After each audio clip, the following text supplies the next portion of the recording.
तो क्या Wonder Woman 1984 film Salman Khan ji की फिल्म से इंस्पायर्ड है? जी हाँ, सलमान खान जी की बॉलीवुड फिल्म से मेरे हिसाब से तो है। पूरा जानने के लिए वीडियो एंड तक जरूर देखें। क्रिसमस पर रिलीज हुई वंडर वुमन 1984 फिल्म की IMDb रेटिंग है 5.6। इसके राइटर डायरेक्टर हैं पैटी जेनकिंस। ये फिल्म 2017 में आई वंडर वुमन फिल्म का सीक्वल है। अगर आपने वो फिल्म नहीं देखी है तो आप इस फिल्म को सीधा देख सकते हैं। स्टोरी काफी ज्यादा इंडिपेंडेंट है और मैंने हाल ही में सी बिस्किट फिल्म को एक्सप्लेन किया है। यदि आपने उसको मिस कर दिया है तो प्लीज उसको जाकर जरूर देखें। बड़ी ही इंटरेस्टिंग फिल्म है and very inspiring. Link is in the description. तो चलिए अब बिना किसी देरी के चलते हैं सीधा वीडियो की तरफ।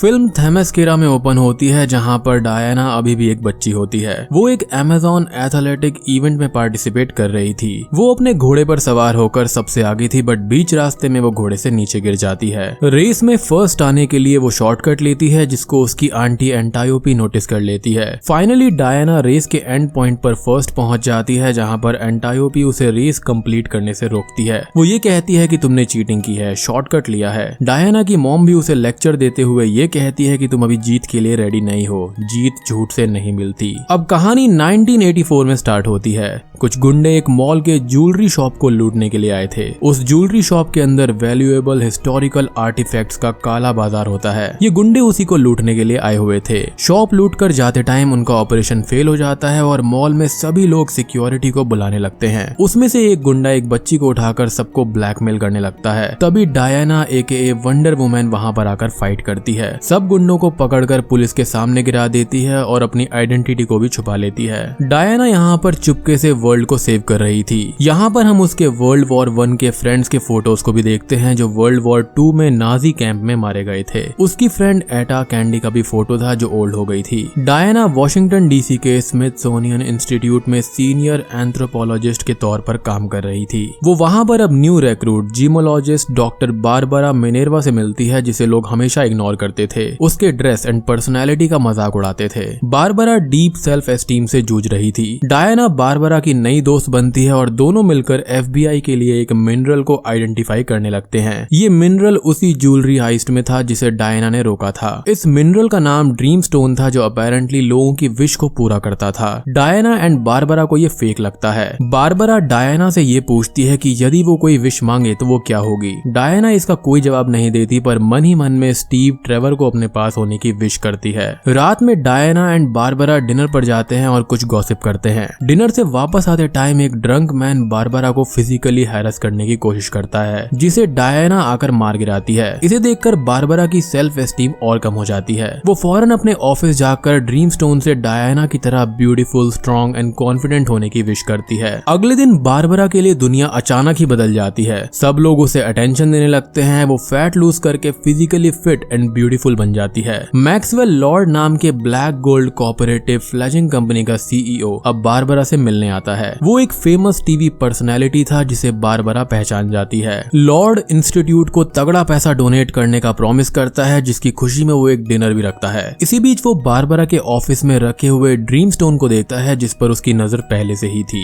मैक्सवेल लॉर्ड एक फ्रॉड था जो कि टीवी में लोगों को झूठे ऑयल फील्ड्स बेच रहा था। उसके ऑफिस में उसकी सेक्रेटरी के अलावा कोई और नहीं था। लॉर्ड का एक बेटा था एलिस्टर जिसे वो बेहद प्यार करता था। उसके लिए ही वो ये सब 2 नंबर के धंधे कर रहा था। लॉर्ड की कंपनी के एक अर्ली इन्वेस्टर साइमन स्टैग उसे अब कन्फ्रंट करके अपना पैसा वापस मांगने लगता है और उसे वो कॉन आर्टिस्ट कहता है। बारबरा गाला डिनर के लिए रेडी हो जाती है। अपनी अपीयरेंस से वो सबको सरप्राइज कर देती है। डायना भी गाला में आती है जहाँ पर एक आदमी उसका पीछा करते रहता है। डायना को वो आदमी स्टीव की तरह दिखता है जहाँ पर समहाउ स्टीव की सोल उस आदमी को पजस कर रही थी। डायना की विश रियलिटी बन गई थी। डायना दशकों में पहली बार किस करती है। मीनवाइल लॉर्ड बारबरा को सेड्यूस करके उसके ऑफिस से ड्रीम स्टोन को चुरा लेता है। उसे अपने ऑफिस में लाकर खुद ड्रीम स्टोन बनने की विश मांगता है। इससे होता ये है कि वो ड्रीम स्टोन टूट जाता है और उसकी सारी पावर लॉर्ड में ट्रांसफर हो जाती है। डायना स्टीव के साथ उस आदमी के अपार्टमेंट में जाती है जहाँ ये कुछ क्वालिटी टाइम स्पेंड करते हैं। नेक्स्ट मॉर्निंग डायना स्टीव को वॉशिंगटन और स्मिथसोनियन का टूर करवाती है जहाँ स्टीव फ्यूचर फ्यूचर देखकर हैरान हो जाता है। पहली फिल्म में स्टीव ने डायना को लंदन का टूर कराया था और यहाँ पर डायना स्टीव को टूर करा रही थी। बारबरा रूटीन के तहत जिम जाती है जहाँ पर वो हैवी से हैवी वेट्स को भी आसानी से उठा लेती है क्योंकि उसने डायना की तरह बनने की विश मांगी थी। तो डायना की सुपर स्ट्रेंथ भी अब उसके अंदर आ गई थी। सरप्राइजिंग साइड इफेक्ट, लॉर्ड अब अपनी पावर्स को टेस्ट करने के लिए स्टैग के पास जाता है एंड उसे ट्रिक करके स्टैग को मैजिकली अपने रास्ते से हटाने का ऑर्डर देता है। अगले ही सीन में IRS टीम स्टैग को टैक्स फ्रॉड में अरेस्ट करने आती है। लॉर्ड अब एक रिच ऑयल बैरन बन गया था। उसके फ्रॉड ऑयल फील्ड्स अब रियल में ऑयल देने लगे थे। लॉर्ड अब अपनी सेक्रेटरी की मोर एम्प्लॉइज की विश को भी ग्रांट करता है जिससे अचानक ऑफिस में कई सारे लोग प्रकट हो जाते हैं। डायना एंड स्टीव को अब ये पता चलता है कि बारबरा से ड्रीम स्टोन को मैक्सवेल लॉर्ड ने बोरो किया है। ये दोनों उसके ऑफिस में चेक करने जाते हैं जहाँ पर डायना को स्टोन का ब्रेसलेट मिलता है जिस पर गॉड्स की भाषा में लिखा हुआ था, यानी कि ये स्टोन किसी गॉड को बिलोंग करता था। ये गुड भी हो सकता था या फिर एरीज की तरह इविल भी हो सकता था। यहाँ पर स्टीव को मैक्सवेल लॉर्ड की कायरो जाने के प्लान्स के बारे में पता चलता है। डायना अब उसके लिए एक प्राइवेट जेट चुराती है। ये दोनों जेट में भाग रहे थे तभी एयरपोर्ट अथॉरिटीज उन्हें रडार पर देख लेते हैं। डायना अपनी पावर्स का इस्तेमाल करके जेट को इनविजिबल बना देती है। अपेरेंटली आज 4 जुलाई यानी कि अमेरिकन इंडिपेंडेंस डे था तो ये दोनों जेट में से ही फायरवर्क्स दिखते हैं। दूसरी तरफ बारबरा अपनी स्ट्रेंथ में बेकाबू हो गई थी। वो अब उसे हैरस करने वाले आदमी को बुरी तरह पीटती है। डायना अब बारबरा को ड्रीम स्टोन की हिस्ट्री ढूंढने के लिए कहती है। कायरो में मैक्सवेल लॉर्ड एक और ऑयल बैरन अमीर सैद बेन एबिदोस से मिलता है और उसकी विश को पूछता है जिस पर अमीर हंसते हुए ये मजाक करता है कि मेरी पुश्तैनी जमीन मुझे वापस मिल जाए और वो अब से किसी के भी हाथ न लगे। लॉर्ड उसकी ये विश ग्रांट करके बदले में उसके सारे ऑयल फील्ड्स उसकी सिक्योरिटी टीम को ले लेता है। इस विश के कारण अमीर की जमीन की बाउंड्री के पास एक लॉन्ग वॉल क्रिएट हो जाती है। उसकी सिक्योरिटी टीम अब मैक्सवेल लॉर्ड का हुक्म मानने लगती है और शहर में अराजकता हो जाती है। डायना एंड स्टीव को लॉर्ड की कार्स रोड पर दिखती हैं जहां पर डायना उस पर हमला करती है। यहाँ पर कुछ बेहतरीन एक्शन सीन्स हमें देखने को मिलते हैं। डायना लॉर्ड की कार पर चढ़कर पूछती है स्टोन कहाँ पर है जिस पर लॉर्ड ये कहता है कि तुम्हारे सामने। डायना को ये पता चल जाता है कि उसकी सुपर स्ट्रेंथ की पावर चली गई है। इस फाइट में डायना को फर्स्ट टाइम चोट लगती है। डायना को बारबरा की रिसर्च से ये पता चलता है कि ये dream stone Indus valley civilisation से मायन सिविलाइजेशन तक पास ऑन होता रहा है। इस स्टोन के दिखने के बाद सभी सिविलाइजेशंस मिस्टीरियसली खत्म भी हुई थी। बारबरा डायना को एक बाबा जीदे नाम के मायन शेमन के बारे में बताती है जो क्लेम करता है कि वो स्टोन के बारे में सब जानता है। Next day Diana, Steve and Barbara बाबा जीदे से मिलने जाते हैं जहां पर वो एक एंशिएंट मायन बुक देता है जिसके मुताबिक वो स्टोन गॉड ऑफ लाइज डोलोस का है। वो स्टोन विश तो देता है पर उसके बदले में कुछ कीमती चीज भी ले लेता है। डायना को स्टीव मिल गया था पर उसकी पावर चली गई थी। डायना एंड बारबरा दोनों यहाँ पर कॉन्फ्लिक्ट में थे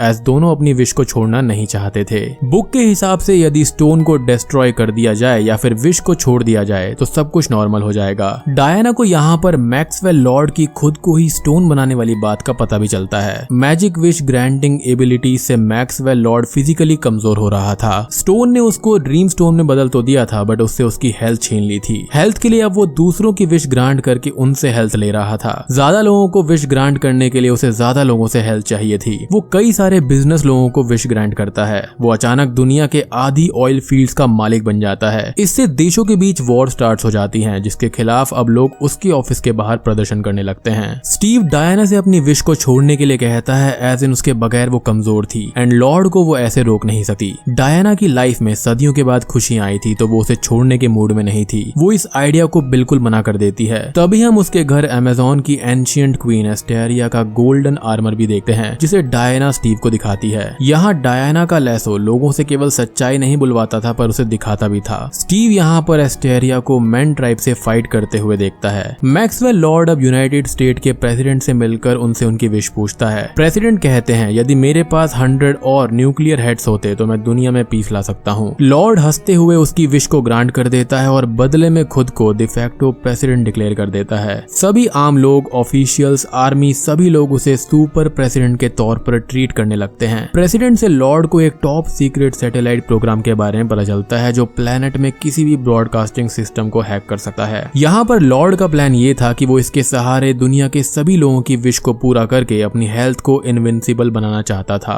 डायना एंड स्टीव भी अब व्हाइट हाउस आकर लॉर्ड को कन्फ्रंट करते हैं। डायना लॉर्ड की सिक्योरिटी से फाइट करके उसको बंदी बना लेती है। तभी बारबरा वहां आकर डायना से फाइट करने लगती है। वो अपनी विश को छोड़ने के मूड में नहीं थी, इसलिए वो लॉर्ड यानी कि ड्रीम स्टोन की जान बचाती है। डायना बारबरा के मुकाबले कमजोर थी, इसलिए वो फाइट हार जाती है। डायना अपनी फ्रेंड से ये कहती है कि स्टोन ने तुमसे तुम्हारी ह्यूमैनिटी एंड काइंडनेस छीन ली है। अब कोई और ऑप्शन न होने के कारण स्टीव डायना को अपनी विश छोड़ने के लिए मजबूर करता है। वो अपनी फेट को एक्सेप्ट कर लेता है। डायना भी रोते हुए स्टीव को विदा कर देती है और इसी के साथ में उसकी सुपर पावर्स वापस आ जाती हैं। वो अब अपने घर जाकर एस्टीरिया का आर्मर पहनकर ब्रॉडकास्ट स्टेशन जाती है। बारबरा भी अब लॉर्ड से एक विश मांगती है। उसे अब किसी की तरह नहीं बनना था, उसे अपनी आइडेंटिटी बनानी थी, इसलिए वो एपेक्स प्रेडेटर जैसे पावर वाली एनिमल का विश मांगती है। लॉर्ड उसे वो विश ग्रांट कर देता है। लॉर्ड अब ब्रॉडकास्ट स्टेशन पर जाकर दुनिया भर में ब्रॉडकास्ट करने लगता है, लोगों से उनकी विश मांगता है। एक चाइनीज वेटरेस लेडी जोकिंगली ये कहती है कि मैं फेमस बनना चाहती हूँ और फौरन ही वो फेमस हो जाती है। और ऐसे ही पूरी दुनिया भर में किसी न किसी की विश गुड या फिर बैड दोनों पूरा होने लगती हैं, जिससे अराजकता मच जाती है। डायना ब्रॉडकास्टिंग स्टेशन पर आकर लॉर्ड को रोकने जाती है, पर उसे बारबरा रोक लेती है। वो अब एक एपेक्स प्रेडेटर चीता में कन्वर्ट हो गई थी। इन दोनों में घमासान फाइट होती है और डायना बारबरा को विश छोड़ने के लिए कन्विंस करती है, पर बारबरा नहीं मानती। फाइनली डायना उसे इलेक्ट्रोक्यूट करके बेहोश कर देती है। अगले ही पल डायना मैक्सवेल लॉर्ड पर अपने लैसो इस्तेमाल करके उसे और पूरे वर्ल्ड की विश की ट्रुथ को दिखाती है। कैसे एक की विश दूसरे की मुसीबत बनके पूरी सिविलाइजेशन को खत्म कर रही है। यहाँ पर प्रेसिडेंट के न्यूक्लियर वॉरहेड्स जो विश से प्रकट हुए थे वो पूरे रशिया पर हमला करने जा रहे थे। इसके चक्कर में रशिया ने भी अपने वेपन्स दाग दिए थे। दुनिया का अंत नजदीक था। इसी बीच हमें मैक्सवेल लॉर्ड की बैक स्टोरी भी दिखती है, जहाँ पर उसके डैड कैसे अब्यूजिव थे, कैसे वो बचपन में एक उदास बच्चा था। वो अपने बेटे को प्रिंस की तरह रखना चाहता था, लेकिन रियलिटी में एलेस्टर न्यूक्लियर कैटास्ट्रॉफी के बीच में रोड पर अकेले खड़ा था, अपने डैड का नाम लेकर रो रहा था। इस सब को देखकर लॉर्ड को अपनी गलती याद आ जाती है और वो फाइनली अपनी विश को छोड़ देता है। दुनिया भर के सभी लोग भी अपनी अपनी विश को छोड़ देते हैं। बारबरा भी अब चीता से फिर से बारबरा बन जाती है। दुनिया फिर से प्री ड्रीम स्टोन स्टेट में चली जाती है, जहाँ पर डायना को कोई भी नहीं जानता था। एंड में हम डायना को एक क्रिसमस पार्टी में देखते हैं, जहाँ पर वो उसी आदमी से मिलती है जिसकी बॉडी में स्टीव की सोल थी। वो खुशी से भरी इस दुनिया को देखकर खुश होती है। एंड क्रेडिट सीन में हमें ये दिखाया जाता है कि अमेज़न की एंशिएंट क्वीन एस्टेरिया अभी भी जिंदा है। वो भी डायना की तरह सीक्रेटली ह्यूमंस की मदद कर रही है।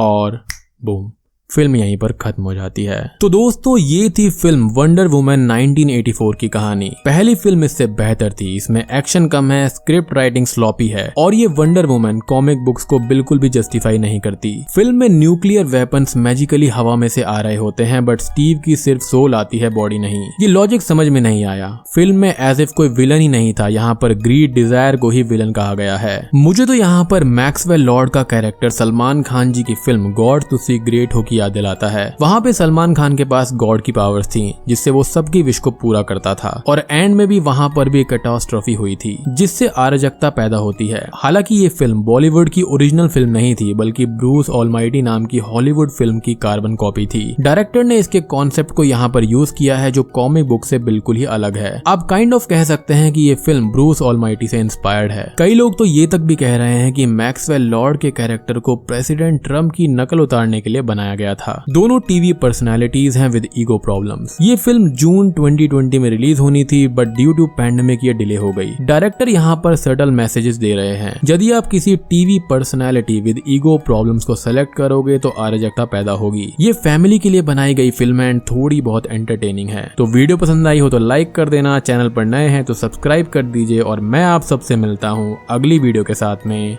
तब तक के लिए गुड बाय।